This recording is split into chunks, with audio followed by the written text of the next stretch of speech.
नमस्कार दोस्तों, आप सभी का हमारे चैनल में स्वागत है। 8वां महीना लगता ही माँ जी मेरे पीछे पड़ गई। अरे बहू, अपने मायके से किसी को बुलाकर चली जाओ। मायके वहाँ तुम्हारी माँ है, तुम्हारी भाभी है, अच्छे से देखभाल हो जाएगी। मैं अकेले यहाँ पर क्या क्या करूँगी? पूरा घर संभालूंगी कि तुम्हें देखूंगी? माँ जी की यह चिकनी चुपड़ी बातें मुझे अच्छे से समझ में आ रही थी।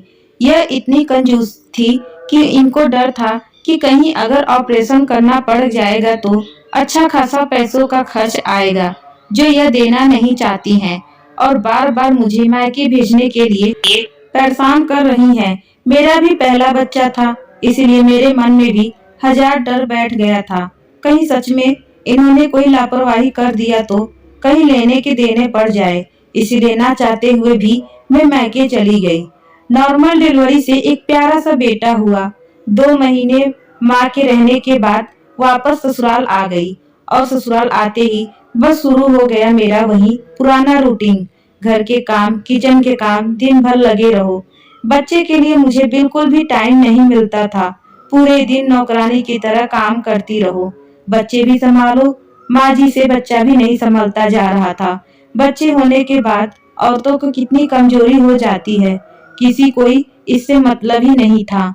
मैंने खाना खाया या नहीं खाया, फल दूध तो दूर की बात है, कोई खाना भी नहीं पूछता। खुद से लेकर खा लो तो ठीक है, सबको बस मेरे काम से मतलब था। 6 महीने बाद जब बच्चे का अन्नप्राशन होने आया तो माँ जी ने उस बार भी मुझे अपने बीमारी का बहाना करके मुझे मायके भेज देती हैं, क्योंकि अन्नप्राशन में खर्च बहुत होते हैं। पूरे गांव मोहल्ले को बुलाना पड़ता है, सबको खाना खिलाना पड़ता है, पूरे रिश्तेदार आते हैं, धूमधाम से अन्नप्राशन की रस्म होती है। और माँ की इस रस्म से बचने के लिए, खर्चे से बचने के लिए मुझे मायके भेज देती हैं। जिस दिन मायके में अन्नप्राशन था उस दिन ससुराल से भी कोई न कोई आया नहीं। मुझे यह बात खल गई। मैं अकेले में बैठकर खूब रोई। तभी मम्मी आई और कहती हैं, बेटा, अगर तेरे परिवार वाले तेरा और तेरे बच्चे का खर्चा नहीं उठा पाए तो कोई बात नहीं, हम तो है ही, तुम चिंता मत करो। लेकिन हम भी जब तक हैं तब तक तो ठीक है, इसके बाद सोचा है तुमने? बेटा, मैं तो कहूंगी कि ऐसे बेचारी बनने से अच्छा है अपने हक के लिए लड़ना सीखो। तुम्हारे ससुराल वालों की धीरे धीरे आदत बनती जा रही है। जब तक तुम अच्छी खासी हो उनके घर की नौकरानी की तरह काम करो, और जैसे ही पैसे खर्च करने की बात आती है वह तुरंत मायके भेज देती हैं। तुम ऐसे उसे घर के लिए बस एक काम वाली बाई बनकर रह जाओगी, और मैं नहीं चाहती कि मेरी बेटी एक काम वाली बाई बनकर रहे। तुम्हें उस घर की नौकरानी नहीं, उस घर की बहू बनना है। तुम्हें अपनी जगह खुद बनानी है। माँ की बात भी सही थी। अगर ऐसा ही चल रहा तो फिर इस घर में मैं कोई भी अहमियत नहीं रह जाएगी।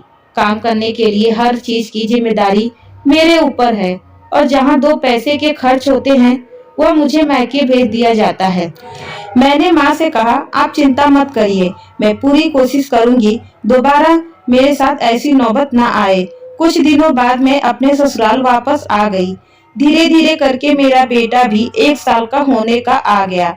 इस बार मैंने मन ही मन में ठान लिया था, चाहे कुछ भी हो जाए, मैं उसका बर्थडे मनाने किसी भी कीमत पर मायके नहीं जाऊंगी, चाहे उसके लिए मुझे महाभारत ही क्यों ना करनी पड़े। बेटे का जन्मदिन जैसे ही पास आता गया वैसे ही माँ जी बात बात पर मुझे मायके जाने की बात बोलती रही। बेटे को गोद में के लिए उसको खिलाते हुए कहती हैं, मेरा बेटा नानी के यहाँ जाएगा, बर्थडे मनाएगा। उनकी बातें सुन सुनकर मैं अंदर ही अंदर चिढ़ के रह जाती थी, लेकिन एक शब्द भी अपने मुंह से नहीं बोलती थी। एक दिन गांव की कुछ औरतें घर आती हैं। मैं उनके लिए किचन में चाय बनाई रही। माँ जी बेटे के साथ बच्चों को गोद में लेकर उनके साथ बैठे बातें कर रही थी कि तभी काकी ने कहा, सुषमा, देखते ही देखते तुम्हारा पोता 1 साल का हो गया। कितने दिन रह गए इसके जन्मदिन में? माँ जी ने जो जवाब दिया उसे सुनकर तो मैं एकदम से हैरान हो गई।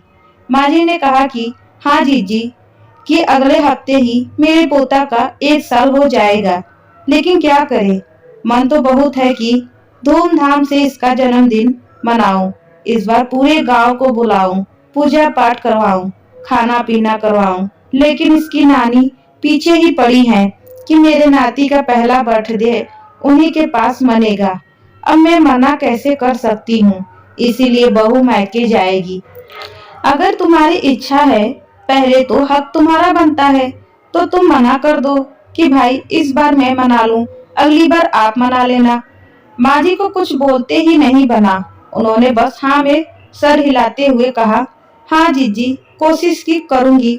माँ जी की बातों से मेरा खून तो ऐसे ही खौल रहा था। तभी मेरे दिमाग में माँ की कही हुई बातें याद आने लगती है।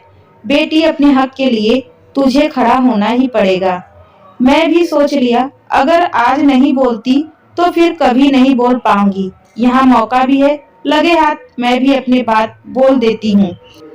मन ही मन अपने आप को पूरी तरह से तैयार करके चाय लेकर गई, काकी को दिया और चाय पकड़ाते हुए जैसे ही खड़ी हुई, काकी ने कहा, बहू तुम क्यों बार बार अपने मायके चली जाती हो?